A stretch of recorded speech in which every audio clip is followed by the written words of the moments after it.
and welcome to another Seize the Day. Today is Wednesday, August 21st, and the skies are blue, and it seems like we're back to summer again. I don't know about you, but yesterday was kind of a little, a little chilly, wasn't it? Um, I trust that you guys are waking up and feeling refreshed and ready to begin a new day. We are in the midst of a study called the Songs of ASCENTS, and as I have used multiple times so far, these are the Psalms of 120 to 134. I love this little paradigm that I discovered in studying up on some of these Psalms, where one commentator takes a look and sees a theme that is being woven throughout. So, in groups of three, working them from Psalm 120 to 134, you find five triplets. And he says, and the first in each triplet really deals with this subject of distress, the second power, the third security. And it's interesting how that kind of works itself out. And so I think that this commentator was pretty astute in the way in which he brought that out. I I want you to realize that the sermons and that we're doing on the weekend can be found here in BethanyChurch.com. During the summer, we have an opportunity for all the pastors to engage in a round robin kind of preaching format. So we're going to the different campuses throughout the weekend, and so this way the whole Bethany community gets to hear from all the various pastors. This past week, Brett Olson had an opportunity to speak at our Greenland campus, and he did a phenomenal job. And I would really welcome you to listen to that sermon and pass it along to some of the younger members in your family. Share it on your websites. It's a really a strong message of restoration and hope, and I think I think everyone who hears it will be blessed. So our Seize the Days and sermons can also be found on our YouTube channel, Bethany Church NH, and there you can just keep current. If your schedule gets in the way, you can always come back online and take a look. So, as I said, we're on Psalm 126, and we're going to be looking at a little passage today from Isaiah 58 as we build on this theme of restoration. So, if you think about this text here, this is all about where our true security is to be found, right? And I'm going to go back now and just read to you Psalm 126, and trust that this would be a blessing to you. It says here, when the Lord brought back the captives to Zion, we were like men who dreamed. Our mouths were filled with laughter, our tongues with songs of joy. Then it was said among the nations, the Lord has done great things for them. The Lord has done great things for us, and we are filled with joy. There is this beginning of this psalm that is helping people to take a look back. This is a psalm that reflects the attitude that was present when Israel was brought back into the land. They were taken out in exile under the dominion of Babylon.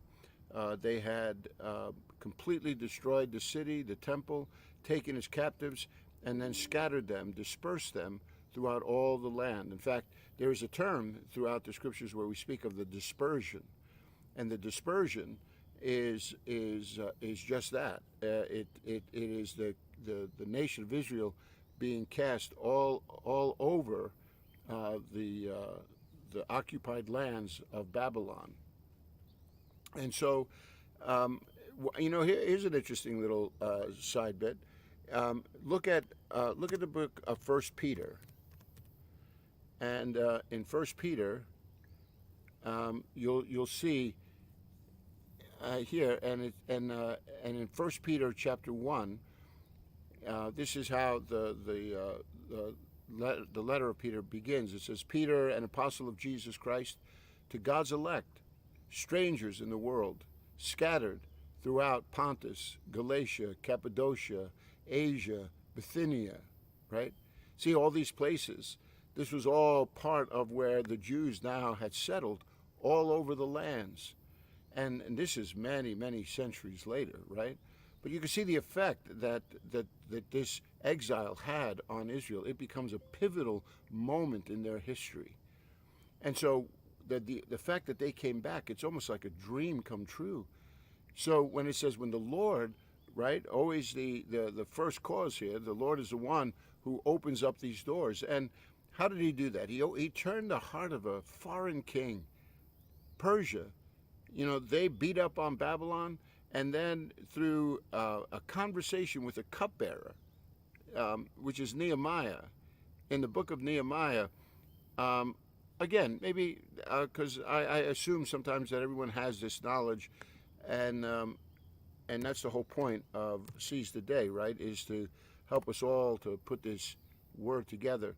Why don't you turn with me to the book of Nehemiah, and I'll put it up here so you can follow along with me. Nehemiah chapter 1. Okay, so here, if you look in Nehemiah chapter 1, gives you an idea a little bit about this exile and people coming back. I want you to listen to this. It says, the words of Nehemiah, son of Hakaliah, in the month of Kislev, in the 12th year, while I was in the citadel of Susa, Hanani, one of my brothers, came from Judah with some other men, and I questioned them about the Jewish remnant that survived the exile, and also about Jerusalem. So you see, this is now a contemporary of those who had begun to come back under Ezra. And so Ezra is the book in the Bible right before Nehemiah. And so Ezra writes about, the children of Israel coming back into the land. Under Ezra, they begin to build the temple. And under Nehemiah, as we're going to see in a moment, they also come back, and then they begin to build the walls around Jerusalem. Notice what it says here. It says that Nehemiah begins to question them about those who had come back and about Jerusalem itself, because Jerusalem had been overrun by the Babylonians, and now you find that. Well, let me just read it. So it says in verse 3, it says, they said to me, those who survived the exile are back in the province and are in great trouble and disgrace. The wall of Jerusalem is broken down, and its gates have been burned with fire. When I heard these things, I sat down and wept. For some days I mourned and fasted and prayed before the God of heaven. And then I said, O Lord, God of heaven, the great and awesome God, who keeps his covenant of love with those who love him and obey his commands, let your ear be attentive and your eyes open to hear the prayer your servant is praying before you day and night for your servants, the people of Israel. So the news of the distress that Nehemiah's brothers here are experiencing in Jerusalem moved him to pray that God would move and do something that in their weakness, right, they are unable to do. This is always prayer, right? Prayer is always tapping into the source of power that is made available to us. And notice here, as he directs his prayer to the God of heaven, right? The great, awesome God. But this God who what? Who keeps covenant with those who love him and obey his commands. What is that covenant? Do you remember? Well, if you've been with Seize the Day for a while, you know this covenant refers all the way back to this covenant that God gave to Moses on Mount Sinai. And that was a defining document now for the nation of Israel. It was in its more condensed form. We know it as the Ten Commandments, right? You shall have no other gods before me. You shall not make any graven images to bow down to them. You shall not bear false witness against me. In other words, don't put words in my mouth. Don't make God out to be something that he's not. And we get that a lot in our days, right? People refer to God and, God's love, and yet it's so far removed from what God has declared about himself or about his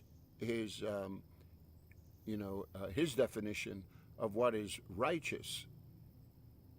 So this covenant, obey the Sabbath day to keep it holy. Honor your father and mother. Don't murder. Don't steal, right? Don't commit adultery. Don't covet your neighbor's stuff.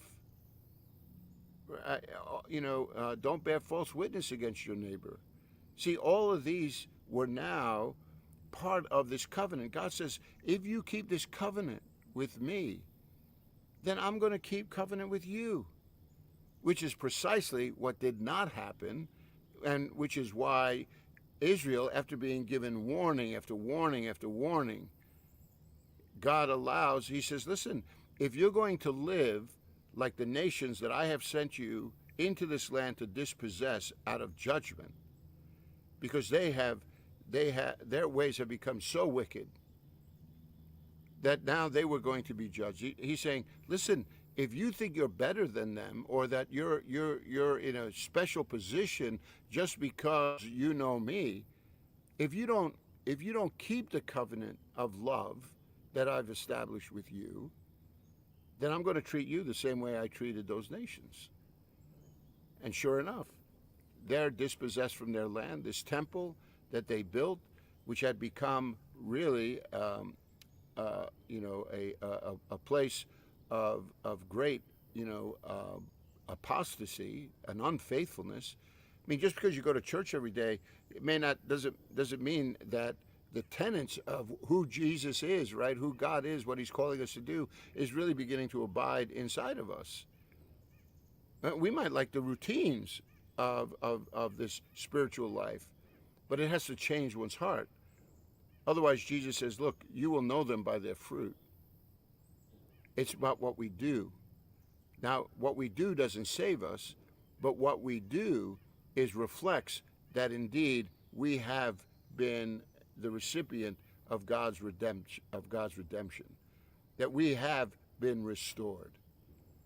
And so we can claim that, but we have to demonstrate that in the way in which we love God with all of our heart, mind, soul, and strength, and the way in which we love our neighbor as ourselves.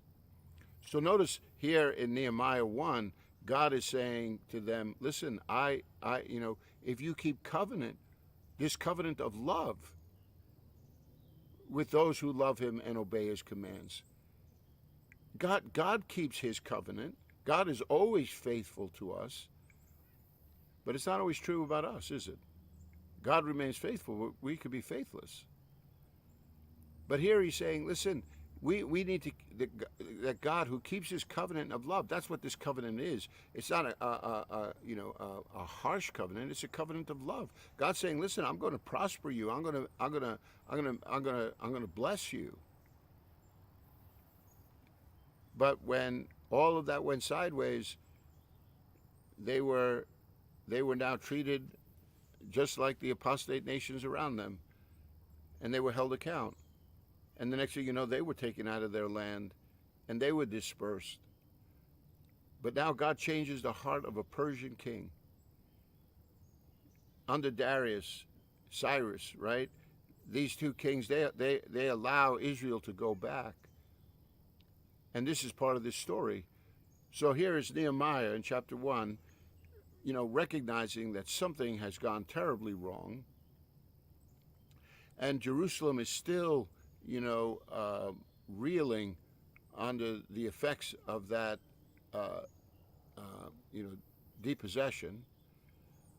And so he prays and he says, "O Lord God of heaven, the great and awesome God, who keeps his covenant of love with those who love and obey his commands, let your ear be attentive and your eyes open to hear the prayer your servant is praying before you day and night for your servants, the people of Israel. I confess the sins we Israelites, including myself and my father's house, have committed against you. We have acted very wickedly towards you. We have not obeyed the commands, decrees, and laws you gave your servant Moses. This is a real call of repentance.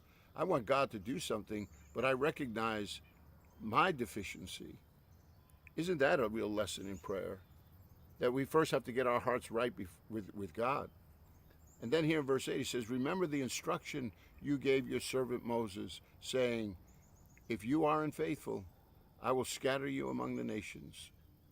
But if you return to me and obey my commands, then even if your exiled people are at the farthest horizon, I will gather them from there and bring them to the place I have chosen as a dwelling for my name.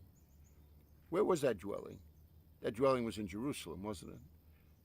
God placed his name in Mount Zion, the name for Jerusalem. And what was special about that, about Zion? Wasn't it the fact that the temple was there, and that God said, I don't need brick and mortar. I'm the maker of heaven and earth, but I will choose to place my name here so that I may commune with you, and we would in turn demonstrate a covenant responsibility. And so here, Nehemiah is remembering that instruction. And then he says here in verse 10, he says, they are your servants and your people. Speaking of his brothers now who are experiencing such hardship in Jerusalem, he says, they're your servants and your people, whom you redeemed by your great strength and your mighty hand. A reference to that great deliverance of Israel from the hands of Egypt, that they would commemorate every year in the celebration of Passover, right? And so he says, they are your servants, your people, whom you redeem by your great strength and your mighty hand. O Lord, let your ear be attentive to the prayer of this your servant, and to the prayer of your servants who delight in revering your name. Give your servant success today by granting him favor in the presence of this man. And what is he talking about? Give your servant success today by granting him favor in the presence of this man. Well, who's this man? Well, now it's revealed here. It's saying, I was the cupbearer to the king. So Nehemiah is the cupbearer to the king. He's the one who comes to bring refreshment to the king. He was like the sommelier for the king and his household.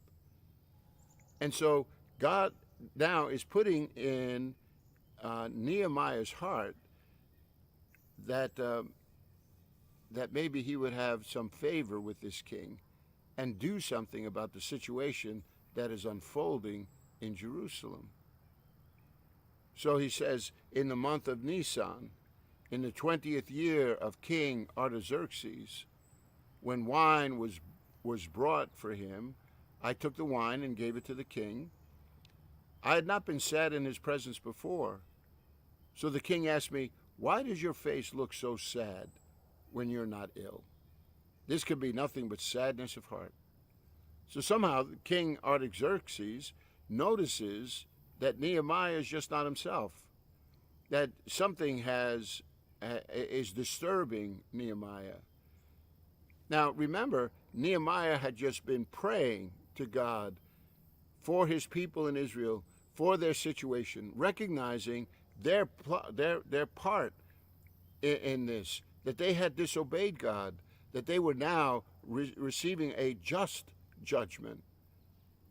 But now Nehemiah is asking for mercy. He's asking God to do something good, and he recognizes that maybe there's something that he could do. And so at the end of his prayer, when he says, "Oh, give your servant success by granting him favor in the presence of this man," don't you see that God had heard that prayer, and in ways that Nehemiah could not really predict. He's walking around conscious of what's going on with his brethren back in Jerusalem, and it shows on his face. And King Artaxerxes, who has a level of emotional intelligence, looks around and realizes that things are not right with his cupbearer, and all of which, that's nothing that Nehemiah can orchestrate. But notice the effect that it has on Nehemiah. Nehemiah says this, he says, "I was very much afraid."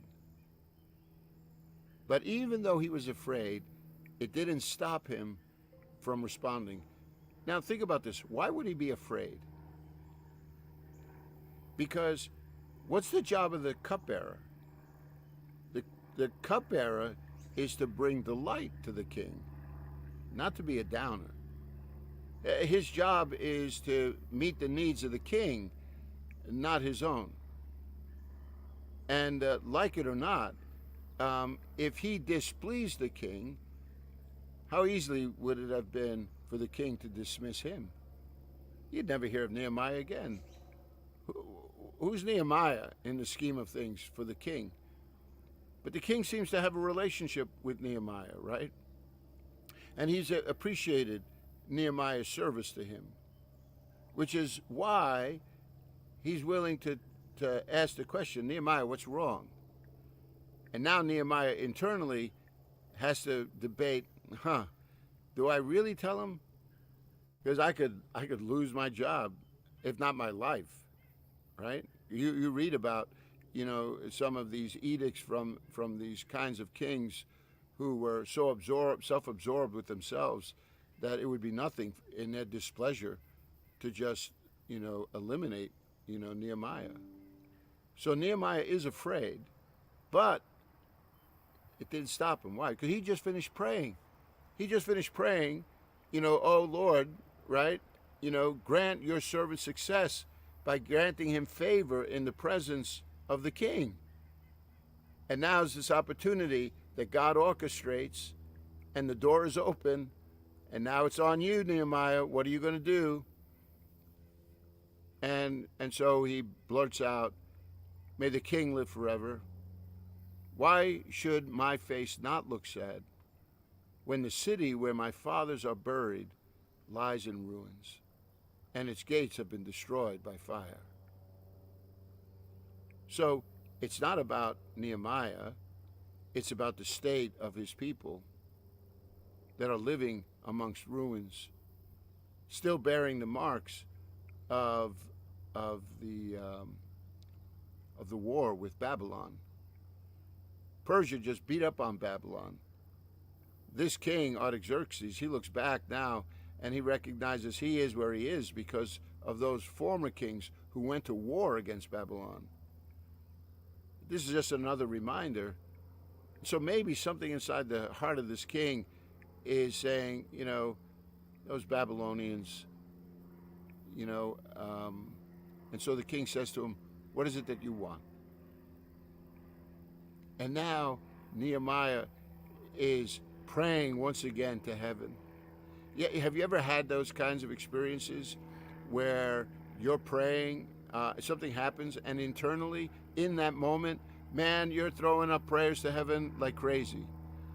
There isn't even time to think, but your first thought is, "Oh God, man, do something here, do something."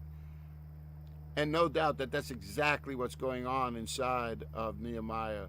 Because when the king turns to him and says, "What is it that you want?" it's showtime.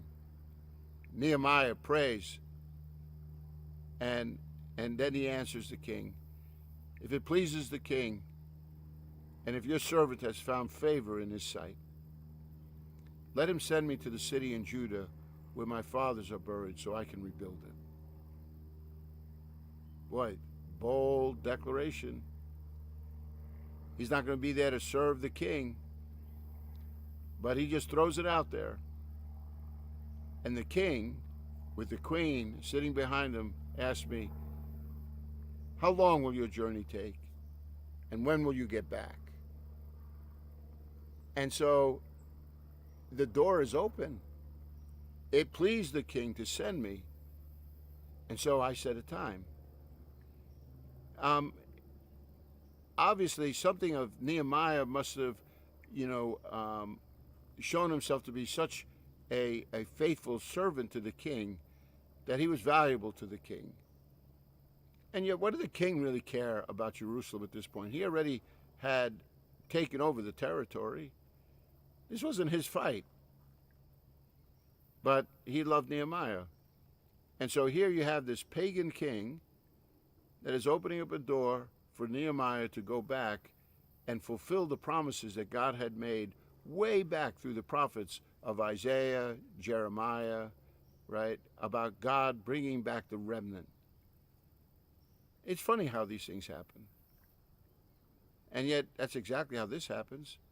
So I said to the king, if it pleases the king, may I have letters to the governors of Trans-Euphrates so that they will provide me safe conduct until I arrive in Judah?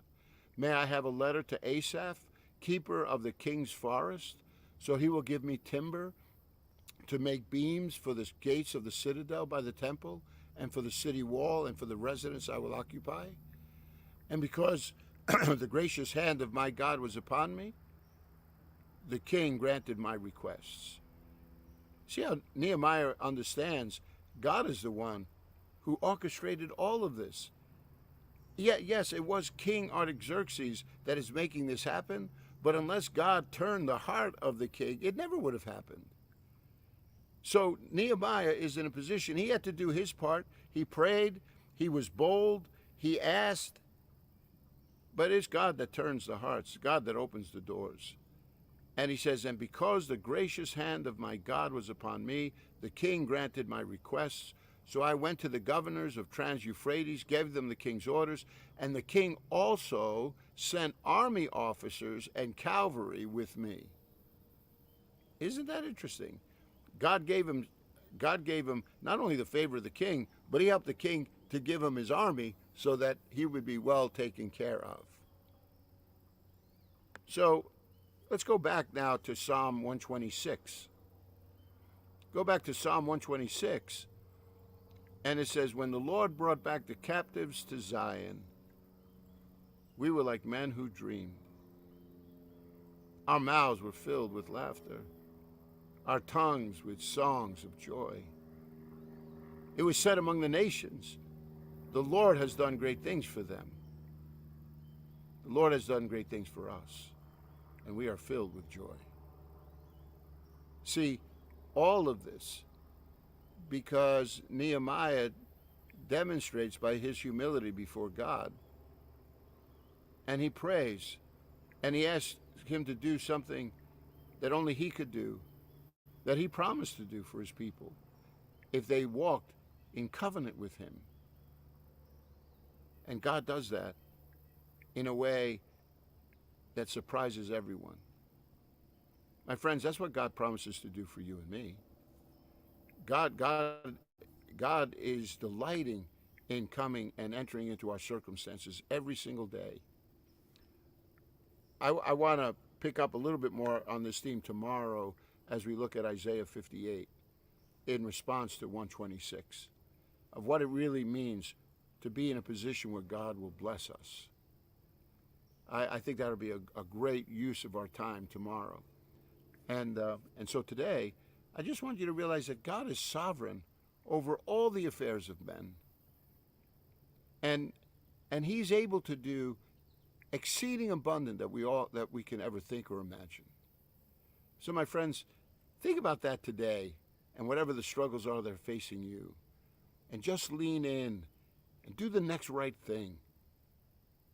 And you watch how God will answer. Well, thank you so much for joining me again on this Wednesday, August the 21st. Glad to be a part of this community. And Lord willing, we'll spend some more time again tomorrow. God bless you, my friends.